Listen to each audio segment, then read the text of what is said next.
I'm Mary Beth Stapleton, Manager of Family and Community Partnerships for Harford County Public Schools. Welcome to Parent Academy Real Talk. Today we'll be talking about stress management and mental health for parents.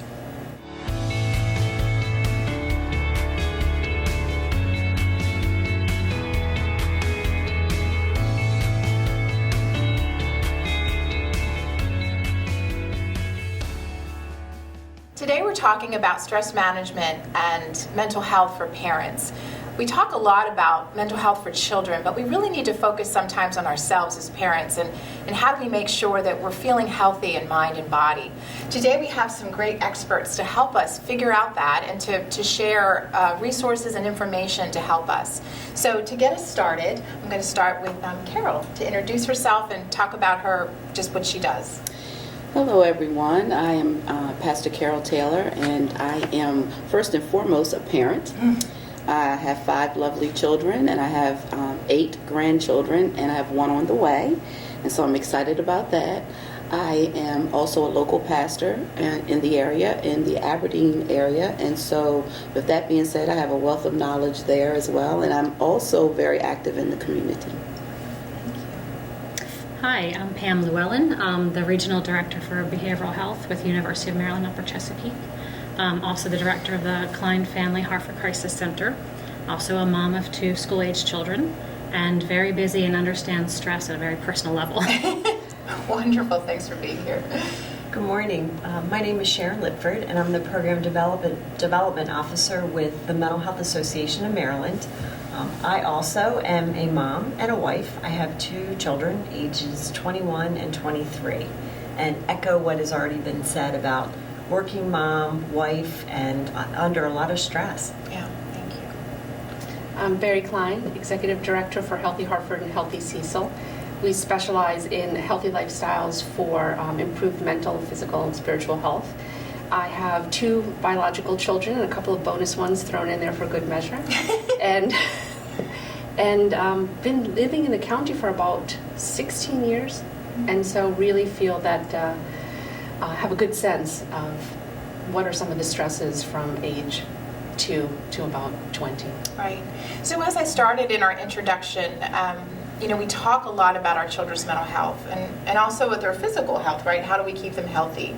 And that's our focus. But we sometimes forget that we actually have to start with ourselves, that we have to take care of ourselves or we're not able to take care of our children. I'm a mother of 4. I have a grandchild now. And, I've done well some days and some days I've struggled. And I've, definitely learned along the way. But quite honestly, figuring it out on my own at times, because I think as parents, we just don't want to admit that if we need help, right? We don't want to say, okay, I'm really kind of struggling right now. How do I get the help I need? So any thoughts about, what are some just indicators of stress, right? That you really might feel it physically, mentally. What are some signs that you really are kind of starting to feel too much? I think we have to take a step back and talk about what stress is and what it means first, because there is stress that is actually beneficial and helpful. Oh, okay. So stress isn't always a bad thing, and sometimes it gets a bad rap. So any stress that you feel that is there because of a growth opportunity or you're learning something new is good stress. It can be challenging and feel uncomfortable, but I think that's where using some stress management skills is really effective. However, if you feel stress that paralyzes you, that you get the sense that it's fear-based, that's when you really, that's kind of a warning sign, if you will. And that's when you have to take a step back and recalibrate. So what are some of those symptoms that it's the bad stress? Not to label bad or good, Right. but just that it's the stress that really is problematic. Is there some warning signs? Well, and that's a good point, that there is good stress that we feel internally, and it might come across as being excited and energized, and you're happy and you're very forward-looking. Where the tipping point is when the pressure you begin to feel both internally and externally. So you asked about signs and symptoms, and feel like what happens. How do you know? It really is when you have changes in your eating, in your sleeping, you have changes and you experience pressures on your body like headaches, stomach ache, neck ache, backache, any of the aches, that's a pretty good warning sign that something is going on. Could be butterflies in your stomach. I would say too, and adding to that, because definitely we needed to definitely define stress. When you look at stress in another way, it's always that frustration, it's anger, it's those type of things bring on stress. So if you find yourself frustrated a lot, and I think that word frustration is really key, because when you're parenting, when you're just doing life in general, a lot of times you get frustrated when things aren't quite going the way you think. And that might come up by yelling at your children. And that you think is so important. Our perception of things. Right, so right. Definitely. Like you said, the yelling at your children. Yeah. The detaching when you get home. And we can detach so easily now because we can all go into our own corners with our own screens and not engage, right? So that could be another sign that you're just so overwhelmed, you just have to detach. It's a great word. And you said something very pertinent. You said perception. So stress is different for everyone. There's no cookie cutter, if I feel this, then this, because we all experience stress and anxiety and depression differently.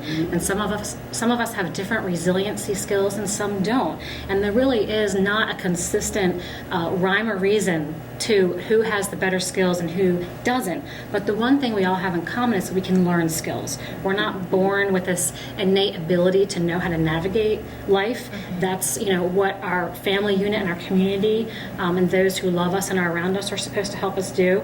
But in the absence of that, we need to learn it. So one of the things that we all have in common is even though our perception and our experience of stress may be different, we can all learn. We can learn how to cope. We can learn how to move through. It might not change our circumstances, some of these skills, but we can move through it without making things worse. Right.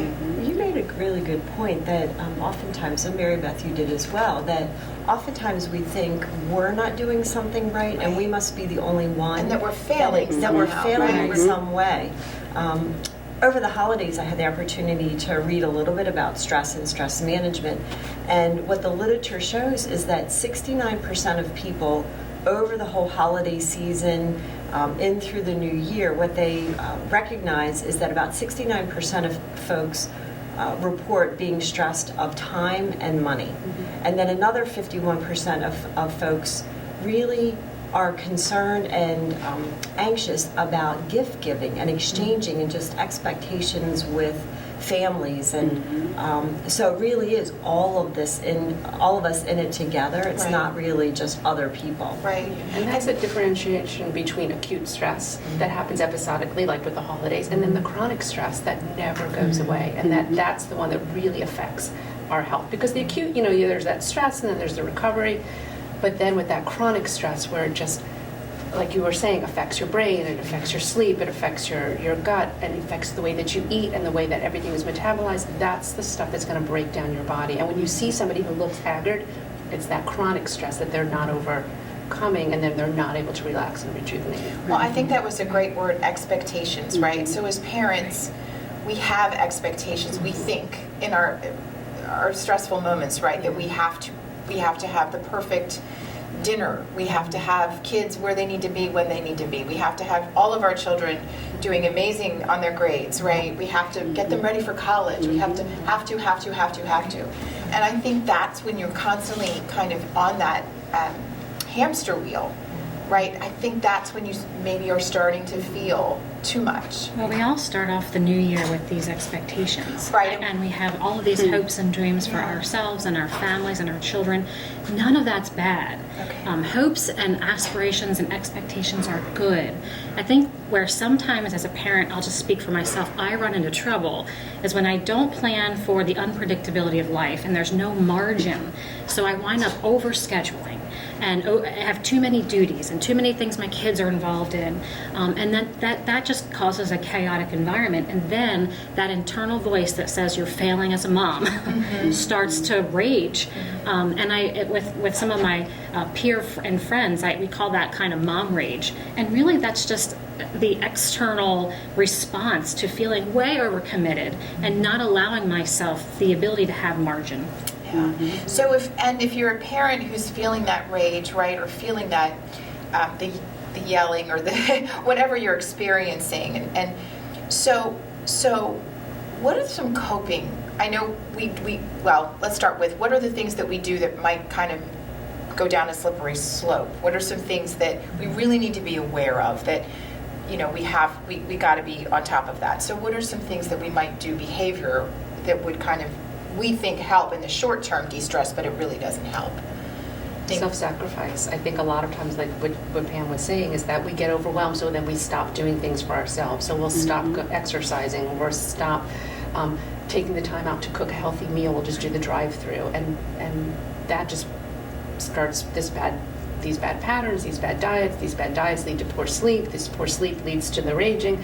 It's this cascading way down. So there is a connection, right, in the research between what you're eating and how you're feeling in your mental health, correct? Correct. Okay. There's like all kinds of research. And when you're stressed, you want fats, you want sugars, you want these simple carbs, because there's that whole dopamine effect. It lights up your brain. You're overstressed, you want something positive, so you're going to grab a donut, and it'll make you feel better for the moment, but then your blood sugar will crash, then you won't have energy to complete the next thing, and then it becomes cyclic. And then at the end of the day, your resources are depleted, you're exhausted, but then you start ruminating, and then you can't sleep. Right. Well, and I think what happens is, when you're feeling stressed, I know I should be exercising. I know I should be, so then you add it on, right? Yeah. But the exercising part, I think as a parent, especially with young children, I have always struggled with a consistent exercise.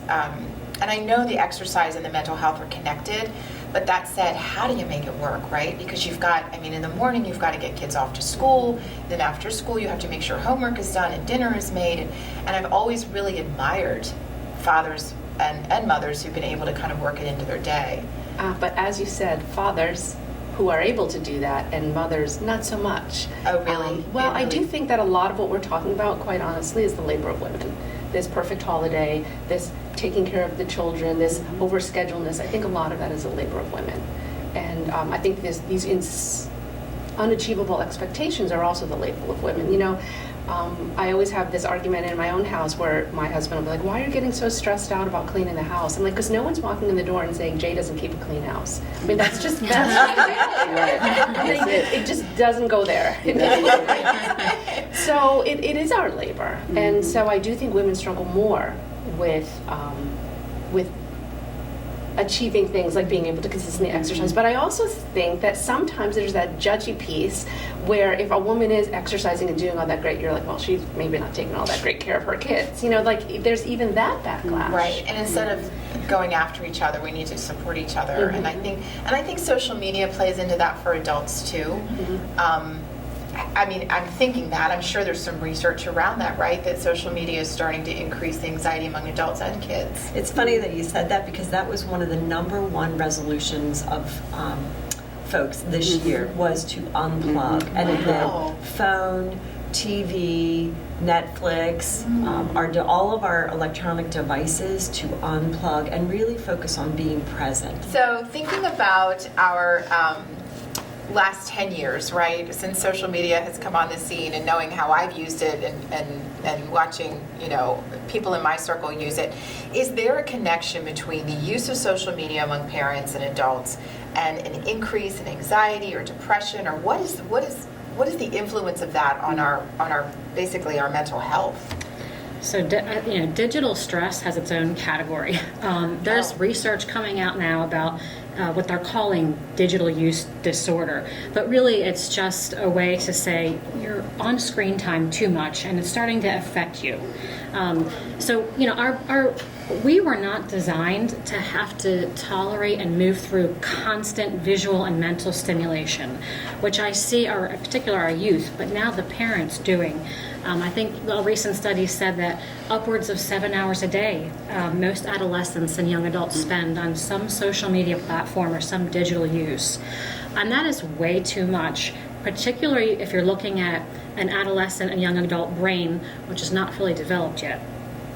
So I think one of the first things we can do is put some parameters, real parameters around digital use. And digital use for ourselves. Right, okay. So when we say parameters, so let me just kind of be real. You know, in the evening, the kids might be asleep, or you just put them to bed and you're just trying to have some downtime and relaxing time, and you're just going to start scrolling through Facebook, and you're just going to be on there for 5 minutes or so, right? And then all of a sudden you look up and, oh my gosh, it's 10 o'clock and I've been on this for an hour and a half. Is that what we're saying? So I think you have to be a little more prescriptive. Okay. Otherwise, you're just like any other thing. It becomes good things become addictive quickly, unless you have a prescriptive way to address it. So what I mean by that is little simple things like when you walk into the door of your house, there's a basket, all digital devices go in there. At the dinner table, no digital devices. When you're in your bedroom together, that is a social place where you're developing relationship. Whether you're sitting on your kid's bed or you're with your partner, and those are places where relationship happens. And you learn how to just, like Sharon said, just be with another person. Be present. And be present and develop the skill of being socially interactive with someone. So just putting those parameters, say you start with just not at dinner and not in any of the bedrooms for sleep time. That's a good place to start, and then from there you can. And I'll be honest, that's a huge shift for a lot of families. Yes. I mean, that's a big change. Yes. That's a big change. And I think when you're in that habit, it's going to be difficult to, everyone's probably going to push back a bit once everybody decides, okay, this is what we're going to do. But being the parent, you got to make that choice. Right. I think this other thing with social media, as you're scrolling, you feel, well, oftentimes you're looking at what other families are doing or other people are doing, and you feel that anxiety sometimes to just measure up to what other people are doing. You want to make sure your vacation's on, or maybe you're not able to take a vacation this year, and you're looking, and so there's so many other ways that we put the stressors in our own life. We're looking at maybe, Barry, you're working out as you always do, and I'm looking at you going, oh my gosh, look at Barry, you know, she's always working out, she's so consistent, and I'm going, I'm barely in the gym, I can't do that, you know, I'm not even eating, I'm not even start off with the, you know, eating throughout the day. And so it's like all of these things, and so you're building your own stress just by scrolling and looking, and you know, oh, this child, oh, we just saw that this child got straight A's, well, my child is C student, you know, I mean, it's just multiple different things that constant comparison, and it's because you're allowed to be in the other people's world, and it shifts the focus of your world. Well, and also just noticing, just in the holidays, you know, to be present, right?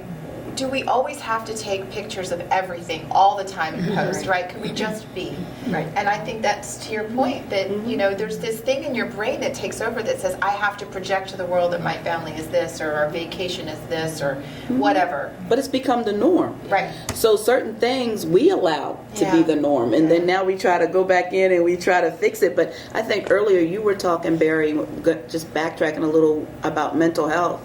And you were talking about the fact that mental health is not just, you know, the bipolar, the schizophrenic, and the different things that, you know, sometimes we think it is. And I think that's important. So 80% of mental health, I mean, 80% of the reasons people come in for treatment or for advice, it's really anxiety and depression. You know, it's not what, like you were saying, because the schizophrenia, the bipolar, a lot of these very serious illnesses, it really is anxiety and depression, which can be episodic. It can be, as you had mentioned earlier, it could be different times of your life.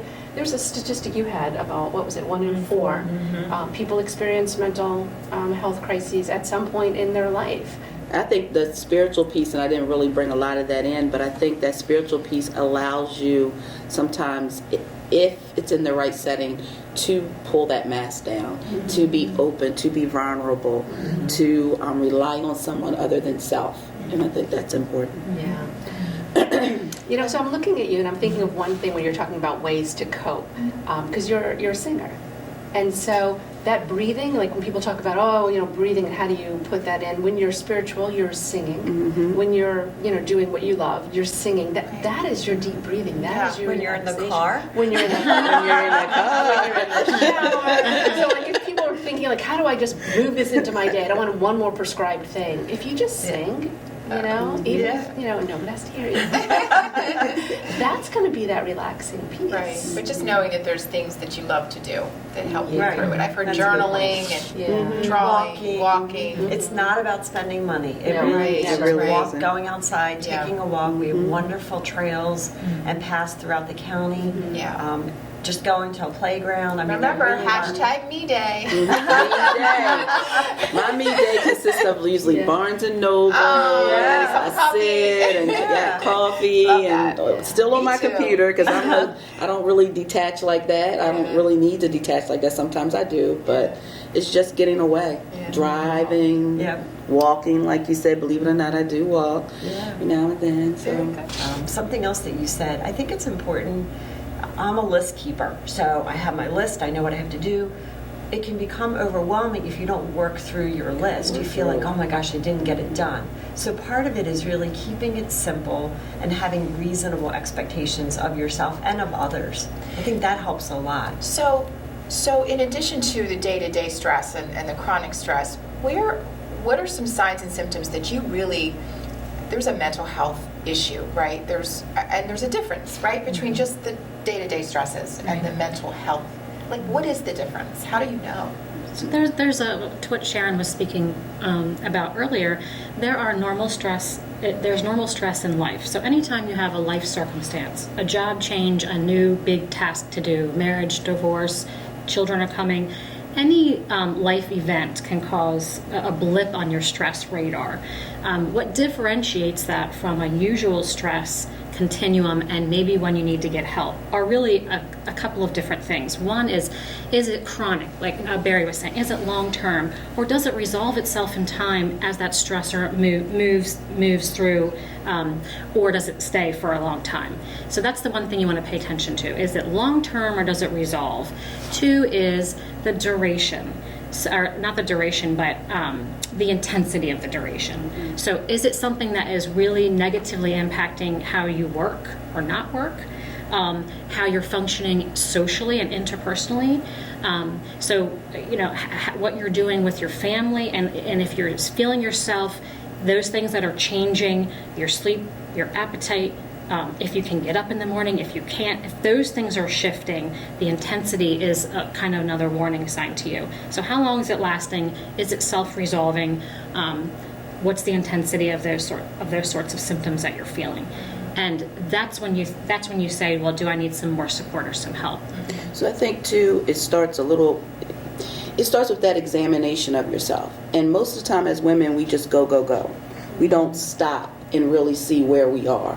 And I think that for a lot of the parents, we just get in the flow of either where things are going great or things are going bad, but we don't take the opportunity to just stop. And I think as just for our mental health sake, for physical health sake, for everything, we need to be able to take that opportunity to really look at where we are.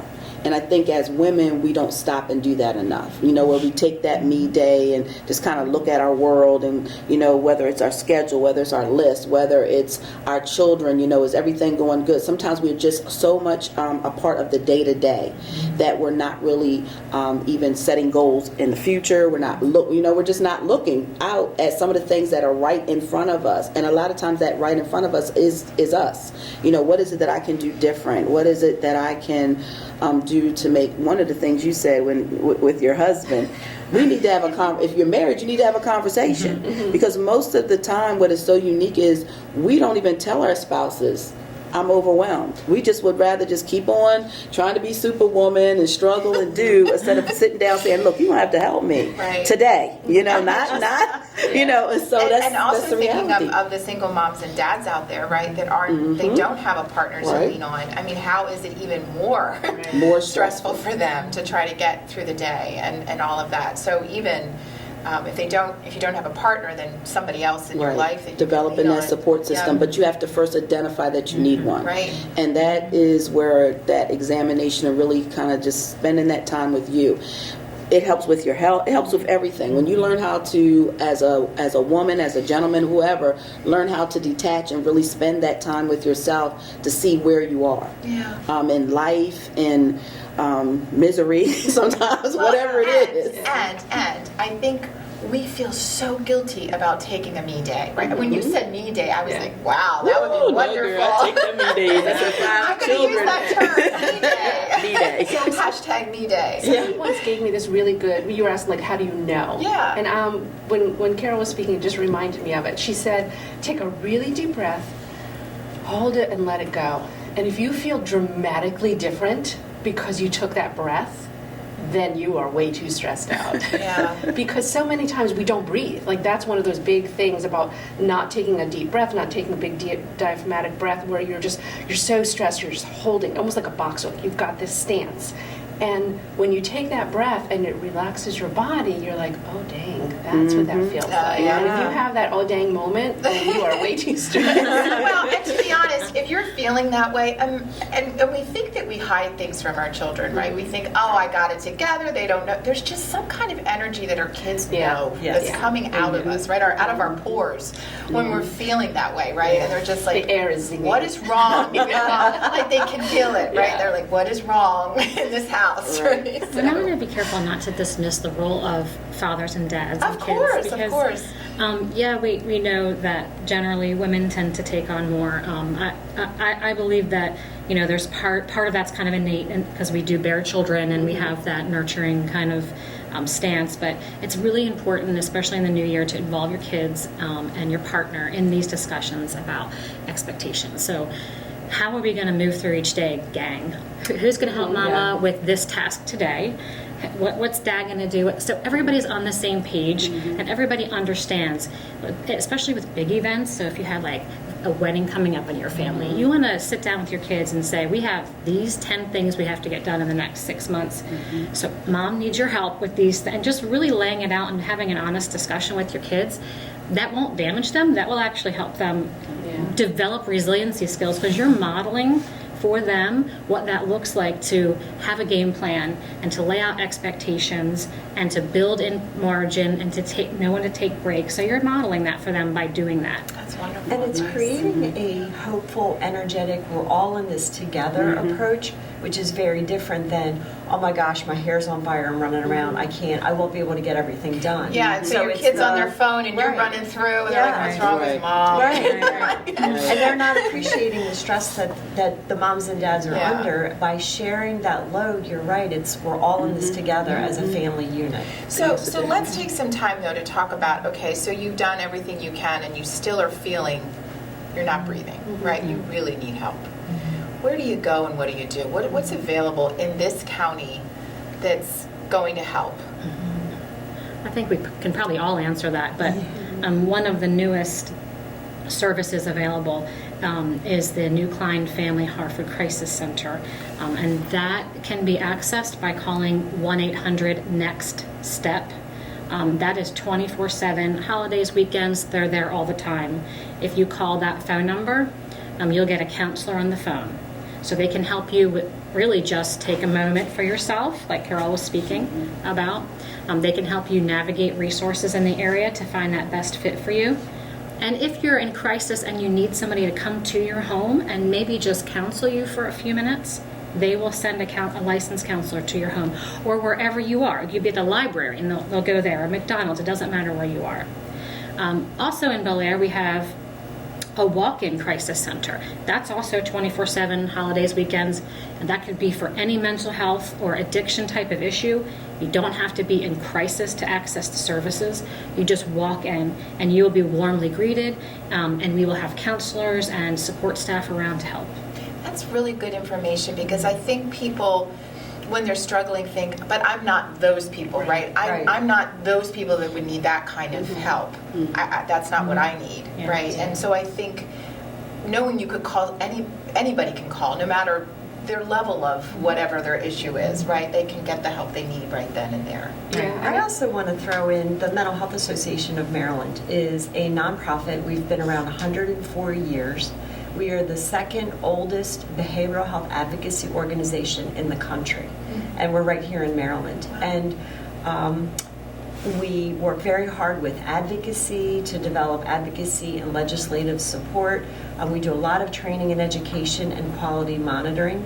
I think what's pertinent here is we also are responsible for the mental health first aid program statewide.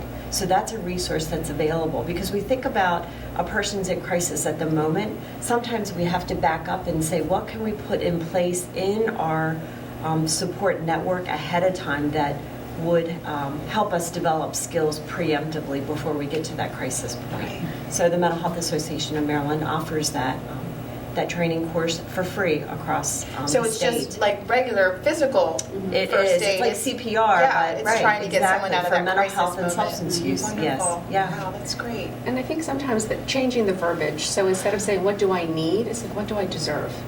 So I think a lot of times people don't access services because they, like you said, well, I don't need that yet. I'm not that person. Right. But honestly, they deserve that because we need to function at a level optimally. I mean, we just need to function at a level that we can not feel overwhelmed and that we can cope with all that life is throwing at us. And so we deserve to have the support in order to make that happen. And that's why that walk-in urgent care is brilliant, because you can get that support as much or as little as you need to just tweak and move forward and be more resilient and be a better parent for your family. The mental health first aid, I love those because they're easily accessible. They are a day, but it's one day. And not only is it great self-care, but it also helps you recognize what's going on Right. with others in your community. It makes you a more kind and benevolent person because you understand other people's struggles as well. You see them much more clearly, which is the brilliant part, I think, of that training. And it gives the skills to so that you feel confident in approaching somebody in a very Exactly. kind, caring way without saying, you look like you're terribly stressed. Yeah. It's really about how do you have a conversation with somebody to say, I'm kind of worried about you. How you doing? Yeah. Something as simple as that is really reaching out to that person. And that speaks to the QPR program. So Right. we also have this shorter version, which is called Question, Persuade, Refer, QPR. And that gives you the language of how to approach somebody in crisis. And that's an hour and a half. And those are also free and available in the community. Everybody should take that. Yeah. I think also the stigma that goes along with mental health Yeah. and being able to identify with others the fact that all of us at one point or a time have not been mentally healthy. Yeah. And it's looking at it in a different way. I can speak to culturally. I can speak to the fact that in the African American community, when it comes to mental health and accessing services, it's not something that's readily acceptable. And so breaking down those barriers is a lot of times what some of this is right here, is breaking down those barriers, but really being able to go in and educate in a different way that it's okay to access services. It's okay if you need therapy. It's okay if you need someone to come in and work with your family for a while. These are services that are out there. I know I work with Win Family Services, and with working with them, one of the things that I love about it is the fact that it's so culturally diverse. And that diversity is important, because if you don't have the diversity, when you go into these areas, when a family comes in, they're like, well, nobody looks like me.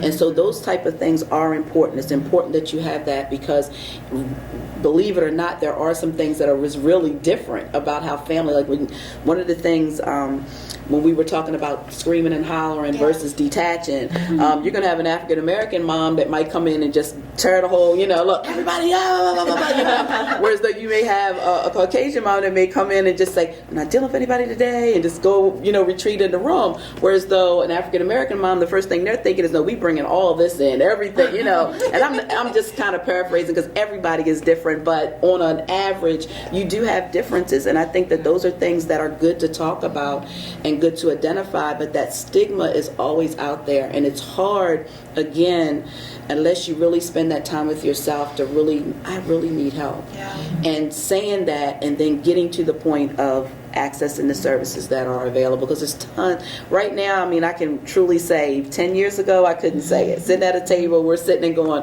what's out here for mental health? But now we do have a lot of services, and we want to be able to see families healthy and thriving. And a lot of that does start with whoever that person is, whether it's mom, sometimes it's dad. We have a lot of single dads out here now that's raising children. And so wherever it starts, pretty much that's what we want to be able to reach them and be able to say it's okay to get the help that you need, so you're not overwhelmed, so you're not self-medicating. Self-medication is huge. Huge, and it's something that we're seeing increasing. Whether it's just that wine, I just need this as soon as I walk in the door, you're pouring a glass of wine before you do anything else. you're teaching. I think it was you, Barry, that said, or someone said earlier, that you're always teaching. Your children are mindful of how you're dealing, how you're coping. They're also mindful of, after you have about 2 glasses, how you're feeling and how you discuss things a little different, you know. And so, I mean, it's just it's a big picture, and it's something that we need to look at. And I think the other thing is we have to be able to have honest conversations that aren't offensive, you know. But you need to have that honest conversation. Sometimes we just walk over top of people. And I tell people, if you saw someone dying, laying out flat, and you see that they're not breathing, you're going to call 911.